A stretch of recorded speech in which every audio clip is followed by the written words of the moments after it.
전 1장 말씀입니다. 사도행전 1장 말씀 들으면서 읽도록 하겠습니다.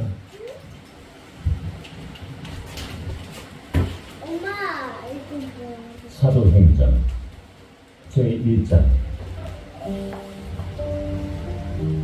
데오빌로여, 내가 먼저 쓴 글에는 우리 예수께서 행하시며 가르치시기를 시작하신부터 그가 택하신 사도들에게 성령으로 명하시고 승천하신 날까지 이를 기록하는 거라. 그가 고난받으신 후에 또한 그들에게 확실한 많은 증거로 친히 살아계심을 나타내사 40일 동안 그들에게 보이시며 하나님 나라의 일을 말씀하시니라. 사도와 함께 모이사 그들에게 분부하여 이르시되, 예루살렘을 떠나지 말고 내게서 들은 바 아버지께서 약속하신 것을 기다리라. 요한은 물로 세례를 베풀었으나 너희는 몇 날이 못 되어 성령으로 세례를 받으리라. 그들이 모였을 때 예수께 여쭈어 이르되, 주께서 이스라엘 나라를 회복하시는 이때입니까? 때와 시기는 아버지께서 자기의 권한을 주셨으니 너희가 알 바 아니라 오직 성령이 너희에게 임하시면 너희가 권능을 받고 예루살렘과 온 유대와 사마리아와 땅끝까지 이르러 내 증인이 되리라. 이 말씀을 마치시고 그들이 보는데 올리시더니 구름이 그를 가리어 보이지 않게 하더라. 올라가실 때에 제자들이 자세히 하늘을 쳐다보고 있는데 흰옷 입은 두 사람이 그들 곁에 서서, 갈릴리 사람들아, 어찌하여 서서 하늘을 쳐다보느냐? 너희 가운데서 하늘로 올려지시니 예수님 하늘로 가시니 본 그대로 오시리라. 제자들이 감마몬이라 하는 산으로부터 예루살렘에 돌아오니 이 산은 예루살렘에서 가까워 안식일에 가기에 알맞은 길이다. 들어가 그들이 유하는 타락방으로 올라가니 베드로, 요한, 야고보, 안드레와 빌립, 도마와 바돌로메, 마테와 및 알페오의 아들 야고보, 셀로신 시몬, 야고보의 아들 유다가 다 거기 있어 여자들과 예수의 어머니 마리아와 예수의 아우들과 더불어 마음을 같이하여 오로지 기도에 힘쓰더라. 모인 무리의 수가 약 120명이나 되더라. 그때 베드로가 그 형제들 가운데 일어서서, 형제들아, 성령이 다윗의 입을 통하여 예수 잡는 자들의 길잡이게 된 유다를 가리켜 미리 말씀하신 성경이 응하였으니 마땅하도다. 이 사람은 본래 우리 수 가운데 참여하여 이 직무의 한 부분을 맡았던 자라. 이 사람이 불의의 사고로 밭을 사고 후에 몸이 곤두박질하여 해가 터져 창자가 다 흘러나는지라.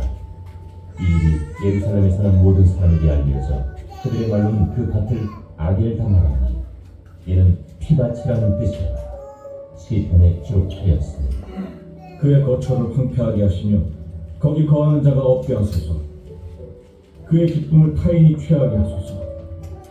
이러함으로 요한의 세례로부터 우리 가운데서 올려져 가신 날까지 주 예수께서 우리 가운데 출입하실 때에 항상 우리와 함께 다니던 사람 중에 하나를 세워 우리와 더불어 예수께서 부활하심을 증언할 사람이 되게 하여야 하리라. 그들이 두 사람을 내세우니 하나는 바사바라고도 하고 별명은 유스도라고도 하는 요셉이요, 하나는 마띠아라. 그들이 기도하여 이르되, 무사람의 마음을 아시는 주여, 이 두 사람 중에 누가 주님께 택하신 바 되어 봉사와 및 사도의 직무를 대신할 자인지를 보이시옵소서. 유다는 이 직무를 버리고 제 곳으로 갔나이다. 제비부가 마띠아를 얻으니 그가 11사도의 수에 들어간다. 아멘. 할렐루야. 네, 따라합니다. 끝까지 변함없는 믿음. 우리가 끝까지 변함없는 믿음을 가져야 되는데 왜 그런가? 그 이유를 오늘 말씀을 통해서 배워보고자 합니다. 오늘 사도행전 1장 말씀에는 보면은 예수님이 십자가에 죽으시고 부활하셔서 승천하시고 난 이후에 예수님이 십자가에 달리도록 가장 어떻게 보면 앞장서서 로마 군인들, 제사장들 관계하여서 이제 이렇게 잡으러 다녔던 사람이 누구예요? 가룟 유다라는 인물이죠. 그 인물에 대한 어떤 비중 있는 설명이 나오고요. 그 이유, 왜 이 사람에 대한 설명을 하느냐, 새로 사도를 뽑기 위해서 12사도의 숫자를 이제 채우기 위해서 하는데, 그 직무가 어떤 것인가, 왜 필요한 것인가 라는 것을 이렇게 설명하고 있어요. 그 중에서 유심히 우리가 살펴봐야 될 것은 그거예요. 25절 말씀 보시면은 봉사와 및 사도의 직무를 대신할 자를 보이시옵소서. 유다는 이 직무를 버리고 어디로 갔어요? 제 곳으로 갔나이다 라고 얘기해요. 이 제 곳이 어디예요? 우리 인생이 그냥 살아가는 데 있어서 우리가 나고 죽는 것이 어디서 나고 어디서 죽어요? 엄마 뱃속에서 나서 땅으로 가지요. 흙으로 가요. 그게 인생이에요. 그게 우리가 원래 있어야 할 곳이에요. 그런데 성경에서는 그 믿음의 사도의 직무를 다하는 자들은 뭘 하는 자들이에요? 하늘의 일을 하는 자들이에요. 하나님의 일을 하는 사람들이기 때문에 이 일이 얼마나 중요한 것인가. 그래서 변하지 말아야 될 것에 대해서 설명하는 거예요. 우리들은 예수 그리스도를 만나고 변화가 일어난 사람들이에요. 변화가 크게 변화가 일어난 사람도 있고 적게 일어나는 사람들도 있지만은 우리가 예수를 만나면은 누구나 뭐를 받아요? 변화를 받아요. 우리 요양보호사 선생님 중에 한 사람인데 젊어요. 저보다 몇 살 많으려나? 50대 중반 초반쯤 되는 분이에요. 이분이 좀 되게 순진해요. 착해요. 착하다기보다는 세상에서 아직까지 여러 가지 힘든 일을 많이 못 겪었어. 근데 이제 우리 사무실에 와가지고 이런저런 얘기를 하면서 자기 시아버지 욕을 그렇게 하는 거예요. 그래요. 이 사람은 도대체 뭐 하는 사람인가. 시아버지가 그렇게 싫대요. 그렇게 힘들게 한대요. 자기 남편하고 관계를 이간질을 시킬 정도로 그렇게 이제 시아버지가 대단한 일을 이렇게 말을 하신다는 거죠. 그래서 그때는 몰랐어요. 그 말을 할 때는. 근데 그 할아버지를 갖다가 우리가 목욕 서비스를 들어가면서 가서 만났어. 내가 만났더니 그 말 할 말 하더만. 아이고, 이 할아버지가요, 동네에 온갖 인심은 다 잃고 살고요. 할아버지 혼자 사는데 얼마나 호레비 냄새는 또 얼마나 집에 그렇게 하고 살고요. 요즘에는 입맛이 없어가지고 밥을 안 드셔가지고 기력이 없어가지고 좀 힘이 없어졌더라고요. 좀 기력이 쇠하셨는데 보통 때 가니까요, 동네가 떠나가도록 소리를 지르고요, 싸우고요.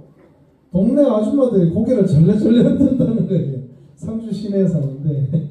그래가지고 그래서 그걸 이해를 한 적이 있었어요. 근데 이제 그 요양보호사 선생님이 최근에 이제 교회를 다니기 시작했어요.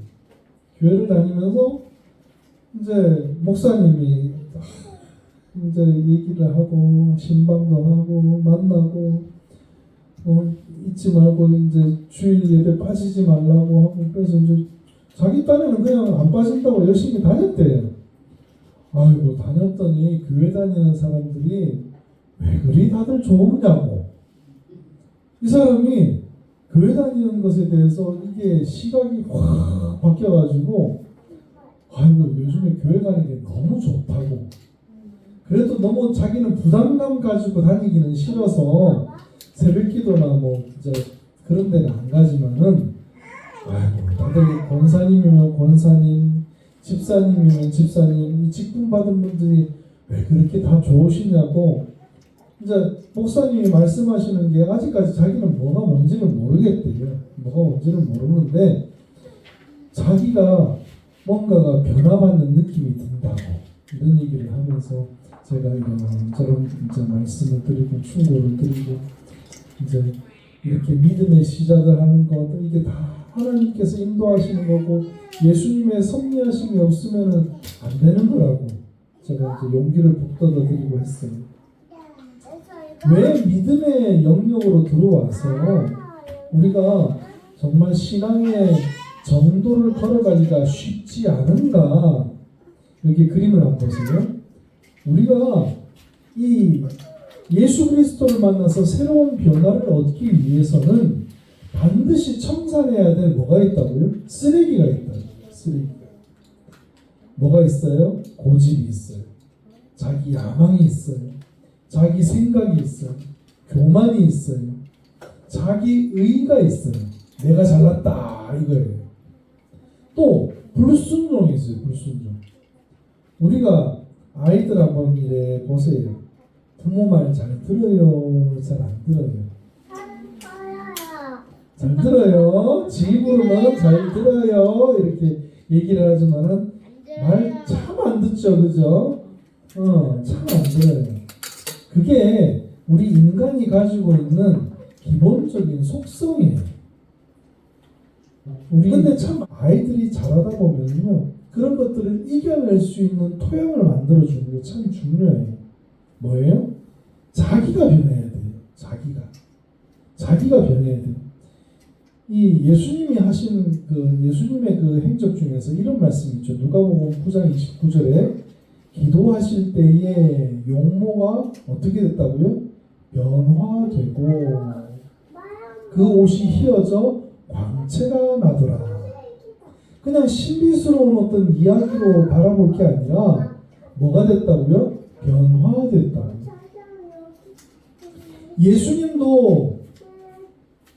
예수님이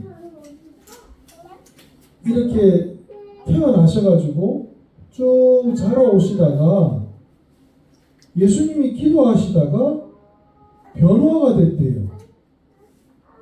우리가 생각할 때는 하나님의 아들이니까 변화할 게 있어요, 없어요? 없어요. 없을 것 같아요. 완전하신 분 같아요. 그렇게 믿어요. 그건 우리 믿음이고.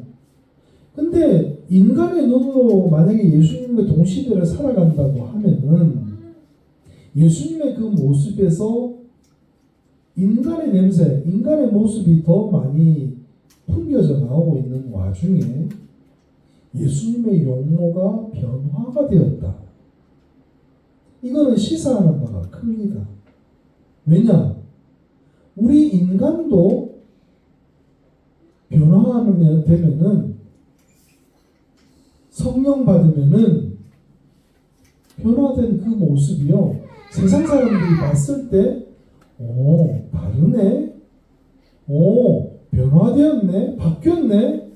라고 얘기할 수 있는 그 부분이 있다는 거예요. 왜 예수님이 그 변화되는 모습을 제자들에게 보이셨을까? 그 예수님의 본래 모습을 가지고 오셔가지고 도저히 우리가 따라갈 수 없는 모습이라고 한다면은 예수님은 못 믿어요. 예수님은 그냥 하나님이에요. 그 하나님을 우리가 본받는다? 본받지 못하죠. 그런데 예수님의 그 인간적인 모습에서 변화되는 모습을 보이셨어요. 그것은 새로운 변화가 우리 인간들에게 있을 수 있다는 상징적인 의미가 되는 거예요. 제자들이 변했어요? 안 변했어요? 우리 지금 사도행전 읽었지만은 제자들도 그 12제자들이 예수님이 변화돼가지고 승천하시고 난 뒤에 전부 다 변해가지고 어떻게 됐어요? 전부 다 마가 다락방 모여가지고 기도를 열심히 했잖아요. 기도하실 때에 용모가 변했다. 기도하면은 하나님과 기도하는 관계가 되면은 우리의 삶에 큰 변화가 생긴다. 거기에는요 단지 우리 육으로 보는 모습이 아니라 영으로 볼 수 있는 인간적인 고집도 버리고 야망도 버리고 자기 생각도 버리고 교만도 버리고 자기 의도 버리고 불순종도 버리게 되어서 예수 그리스도의 거룩함을 덧입게 되어서 그걸 갖다가 변함없이 끊임없이 끝까지 변함없는 믿음으로 가져갈 수 있는 큰 변화, 계기가 있다는 거예요. 그게 바로 우리가 목표하고 있는 변화의 핵심적인 시작이라는 거죠. 고린도전서 15장 51절 말씀 보면 이래요. 마지막 나팔에 올해가 우리나라가 이제 6.25 전쟁이 끝나고 70년이라고 아까 제가 말씀드렸죠. 그래서 우리가 어떤 게 있어요? 70년이라면은 희년이에요. 희년. 기쁨의 해. 마지막 나팔에 이건 상징적인 70이라는 숫자지만은 그 마지막의 날에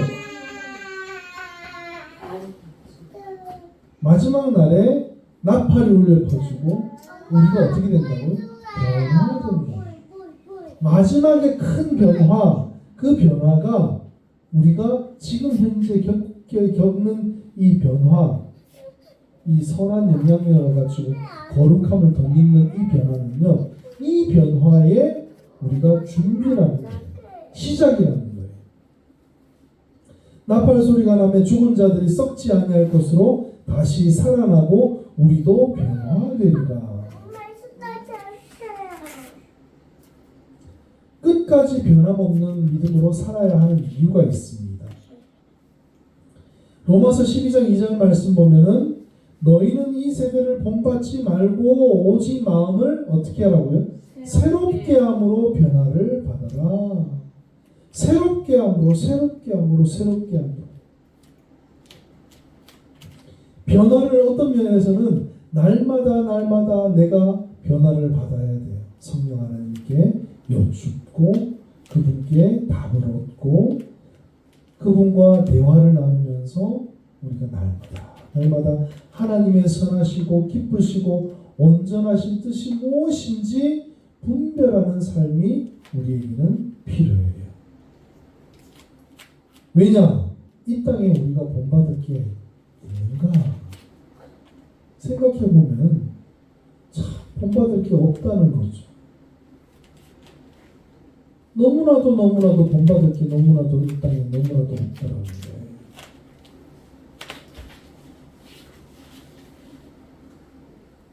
우리가 본받지 말아야 할 것으로 너무 가득 차 있다는 거예요. 예수 그리스도를 닮아 새롭게 함으로 변화를 받아서 마지막에 변화될 것을 기대하고 하나님의 뜻을 분별하여 살아야 되는 사명이 우리에게 주어진 거예요. 고린도후서 3장 말씀입니다.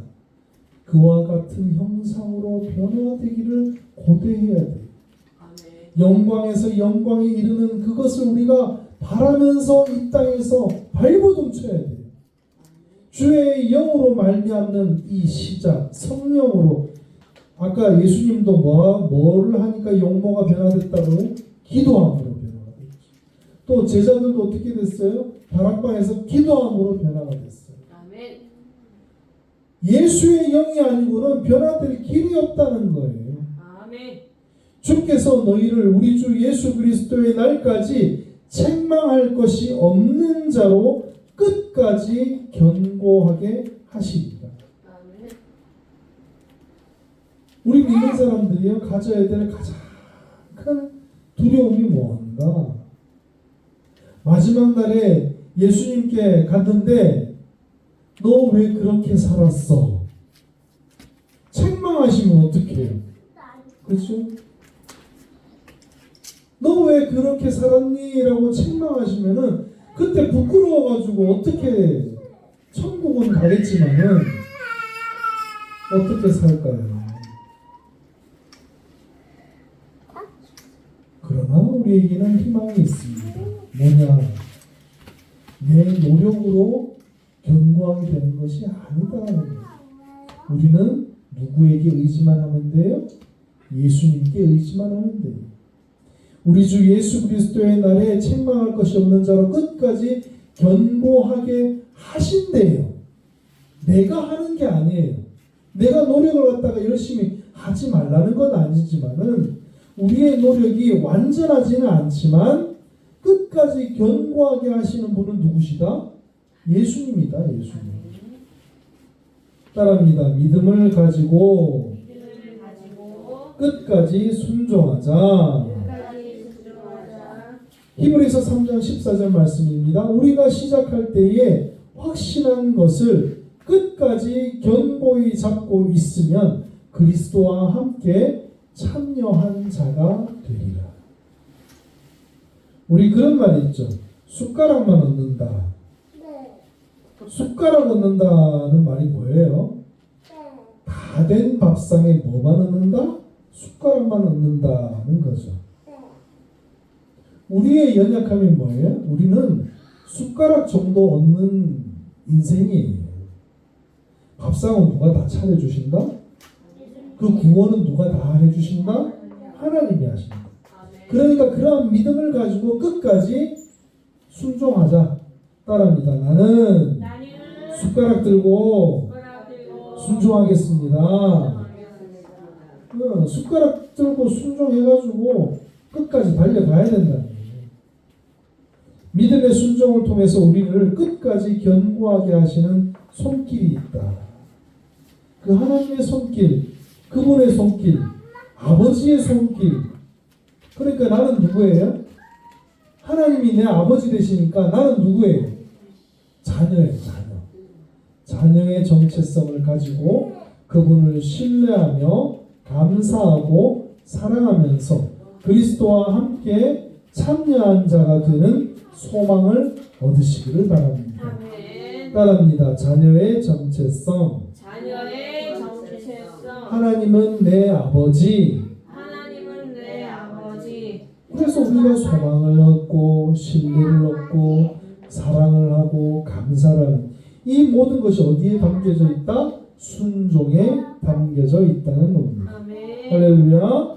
이 믿음을 가지고 온전히 승리하시는 여러분들 되기를 주님의 이름으로 축복합니다. 함께 찬양합니다. 믿음으로 살겠네. 가볍게 박수 치면서 찬양합니다.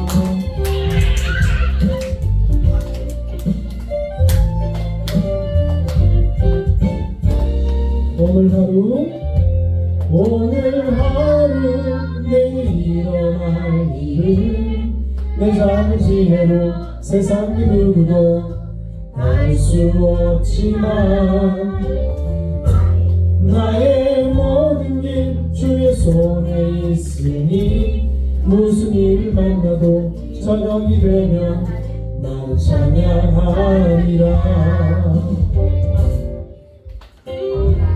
오늘 하루 힘겨울지라도 주께서 오늘도 나와 동행하니 오늘을 살리라. 매일 숨쉬는 순간 함께 하시니 신실하신 하나님 그분만 따라 나는 살아가리라. 난 믿음으로 살겠네. 난 믿음으로 살겠네. 난 믿음으로 살겠네. 오늘 하루 난 믿음으로 살겠네. 난 소망으로 살겠네. 난 소망으로 살겠네. 난 소망으로 살겠네. 오늘 하루 난 소망으로 살겠네.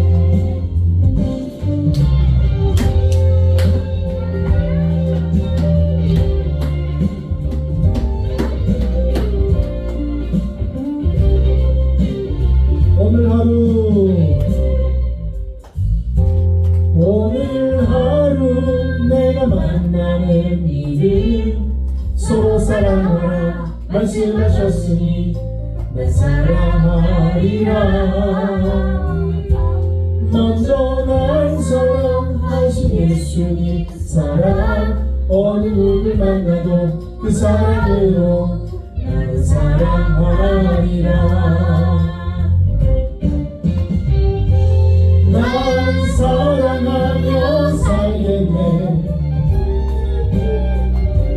난 사랑하며 살겠네. 난 사랑하며 살겠네. 오늘 하루 난 사랑하며 살겠네. 난 찬양하며 살겠네.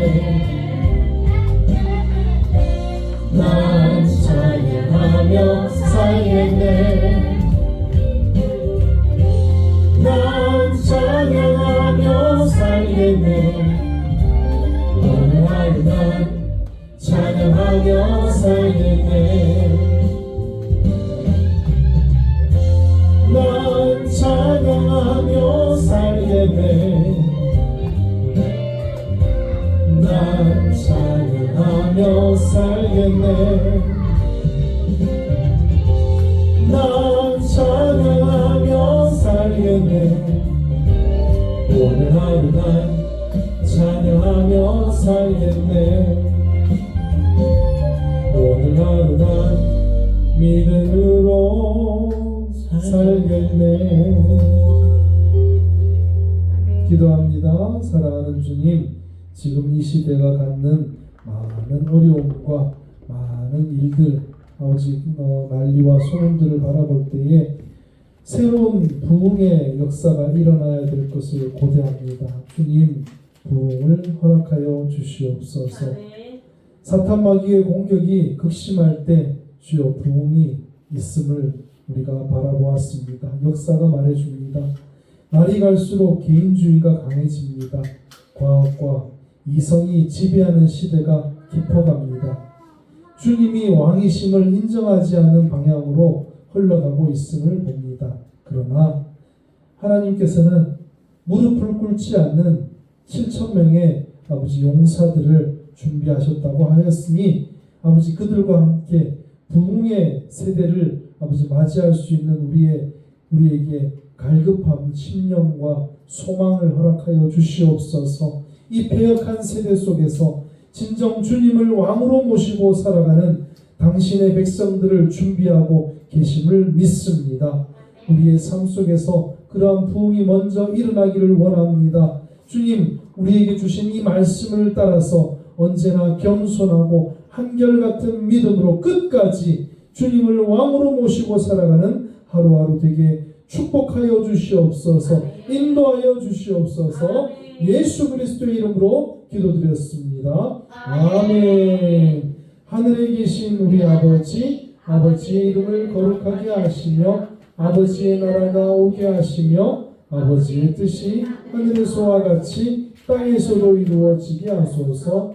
오늘 우리에게 일용할 양식을 주시고 우리가 우리에게 잘못한 사람을 용서하여 준 것 같이 우리 죄를 용서하여 주시고 우리를 시험에 빠지지 않게 하시고 악에서 구하소서. 나라와 권능과 영광이 영원히 아버지의 것입니다. 아멘. 할렐루야. 옆에 사람들과 인사합니다. 사랑합니다. 축복합니다.